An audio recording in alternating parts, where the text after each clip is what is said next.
Alors que dans un pays comme l'Angleterre, 80% de la population est urbaine, en France, il y a quelques années encore, la population campagnarde était supérieure à celle des villes. Sur 38 000 communes recensées en 1934, plus de 36 000 sont des communes rurales.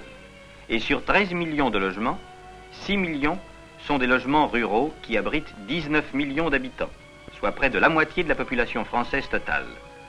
6 millions de logements ruraux semblables ou à peu près à celui-ci.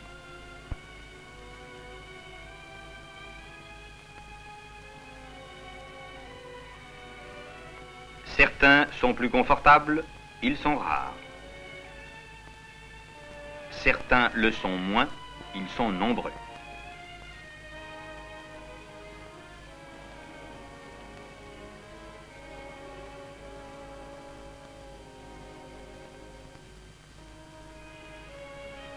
Dans un pays aussi riche que la Beauce, une région où 95% de la terre est productive et qui se trouve à la tête du progrès technique agricole, des centaines et des centaines de travailleurs agricoles, de valets de ferme et de petits exploitants vivent aujourd'hui comme vivaient les grands-parents de leurs grands-parents.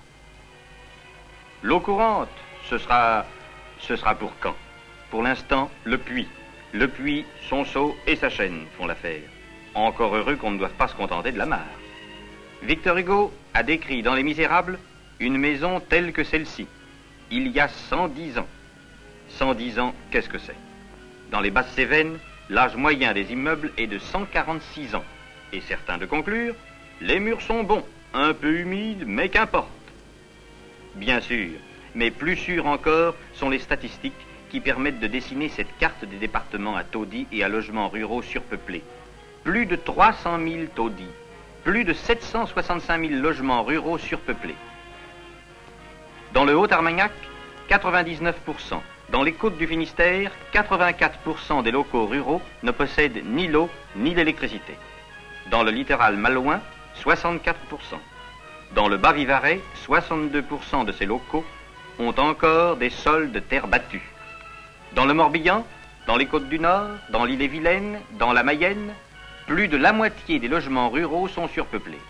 Et voici en noir sur cette carte les départements pour lesquels la proportion de logements est égale ou supérieure à 30%.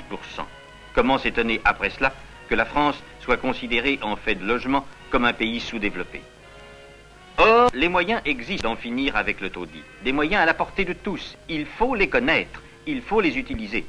Le ministère de l'Agriculture et plus récemment le ministère de la Reconstruction et du Logement ont en effet pris de nombreuses dispositions pour alléger les charges financières de ceux qui veulent construire ou améliorer leur habitat. Tout d'abord, un principe très général, très clair, trop souvent ignoré. Que ce soit à la campagne ou à la ville, les candidats constructeurs ont droit aux mêmes avantages. Les ruraux, comme les citadins, sont appelés à bénéficier de la législation générale en faveur de la construction, c'est-à-dire soit la législation sur les HLM, soit le régime des primes et des prêts à la construction. Le père de ses enfants, qui a convié aujourd'hui des amis à une reposante partie de boules, a choisi ce deuxième moyen de financement. Il a bénéficié d'un prêt du Crédit foncier de France d'un montant de 1 860 000 francs. Par ailleurs, il bénéficie d'une prime de 1 000 francs par mètre carré habitable créé, soit ici 70 000 francs, qu'il percevra chaque année pendant 20 ans et qui lui permettront de supporter les charges de l'emprunt contracté pour 20 ans au taux de 6,80%. Il bénéficiera également d'une exonération fiscale importante et de l'allocation logement. Le coût de la construction de sa maison, claire, bien équipée, pourvue d'une salle d'eau, est de 2 450 000 francs.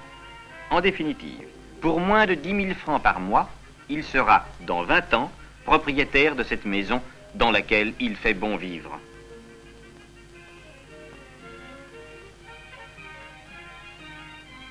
Dans cette autre maison vit un jeune ménage, parfaitement heureux de son sort et tout fier de son premier héritier.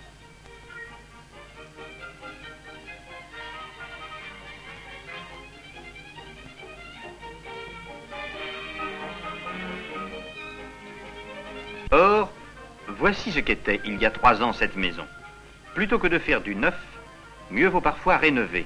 Et cela aussi est prévu.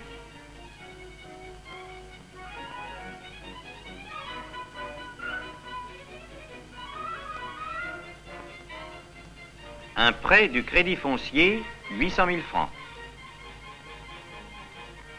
Et cette prime dite d'addition, 31 200 francs, qui viendra chaque année, comme dans le cas précédent, alléger la charge des intérêts.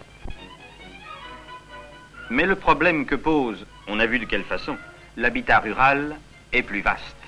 C'est pourquoi le ministère de l'Agriculture a créé un régime d'aide financière et technique réservé aux seuls habitants des communes rurales et contrôlé par un de ses services, le génie rural.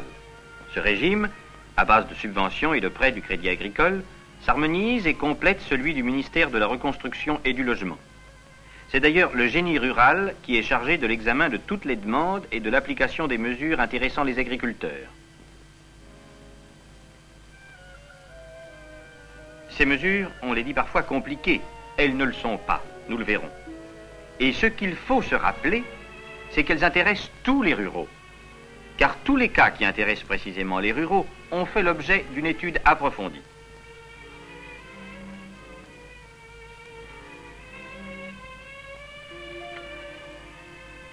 Et nous lisons subventions pour les chemins desservant les exploitations, subventions pour le logement des jeunes ménages exploitants, subventions pour l'installation individuelle d'eau et d'électricité, subventions pour les gîtes ruraux, subventions pour exploitations nouvelles et reconstituées, subventions pour le logement des ouvriers agricoles, subventions pour l'exploitation agricole, subventions pour destruction par incendie.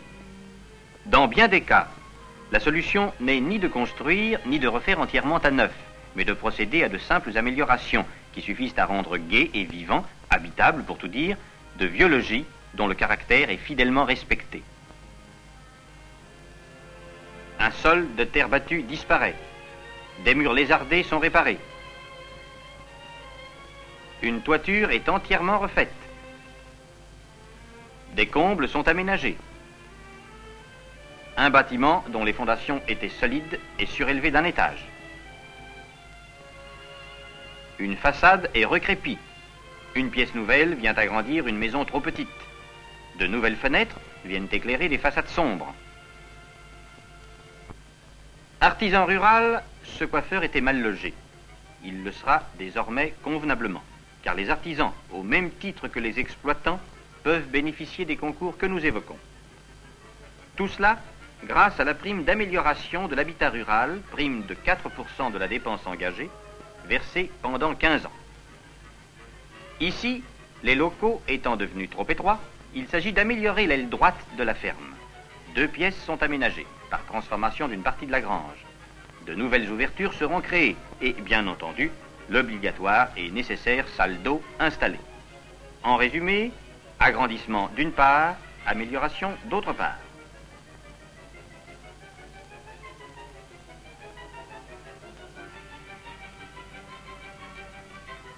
Maintenant, le problème financier doit être examiné et le montant total des dépenses va nous indiquer le montant de la plus-value dont va bénéficier, en définitive, l'exploitation.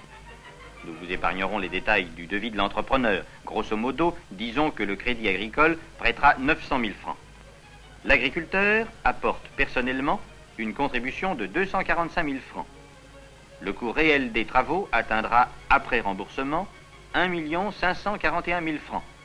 Et l'agriculteur bénéficiera de 700 000 francs de primes et allocations.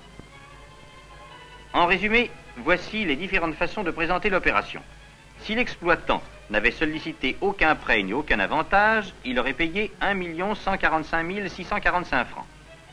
Si l'exploitant avait sollicité un prêt de 900 000 francs, sans demander à bénéficier des primes, les travaux lui seraient revenus, à expiration du remboursement, à 1 541 645 francs.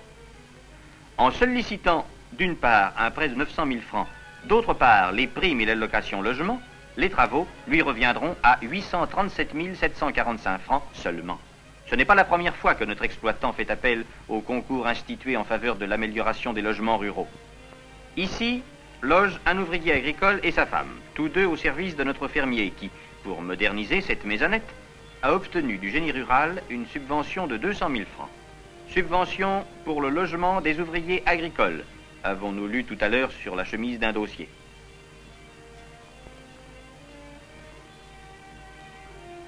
Mais ce dont notre fermier est peut-être le plus fier, c'est d'avoir fait obtenir à son gendre, dès la remise en vigueur de la priorité rurale sur les crédits HLM, un prêt substantiel, un prêt de 1 200 000 francs, pour l'achat et la remise en état de cette maison, que son précédent propriétaire laissait en complet état d'abandon. C'est ici une réalisation, acquisition, réparation.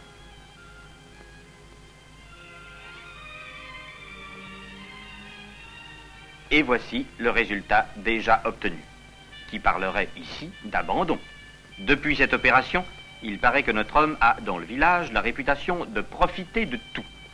Profiter de tout, l'expression est à retenir, puisqu'aussi bien l'action des pouvoirs publics dans ce domaine n'a d'autre objet précisément que de convier les ruraux de France à profiter au maximum d'une législation établie dans l'intérêt commun pour la défense de ce qui constitue une des plus importantes richesses de notre patrimoine, l'habitat rural. Il faut profiter de tout. Il faut profiter des subventions du génie rural, des primes à la construction, des prêts HLM, des prêts du crédit foncier, des primes rurales. Mais parfois, dit-on, cette diversité des moyens mis à la disposition du constructeur constitue un certain obstacle. Comment choisir la solution la meilleure? Certains ne renoncent-ils pas devant le nombre des formalités? Ça fait bien des papiers à remplir, comme on dit. Non, ce n'est pas là une difficulté. Parce qu'ici, derrière ces façades, derrière ces portes, des fonctionnaires spécialisés n'ont d'autre but, d'autre raison d'être que de fournir à chacun les renseignements dont il a besoin et de l'aider à constituer les dossiers indispensables. Un logis agréable donne à la vie un sens nouveau, santé, bien-être, bonheur. Une charpente qui se construit, une toiture qui se termine, autant de taudis, autant de locaux surpeuplés, autant de locaux malsains qui disparaissent. Que chacun y mette du sien et bientôt le taudis aura disparu de nos campagnes.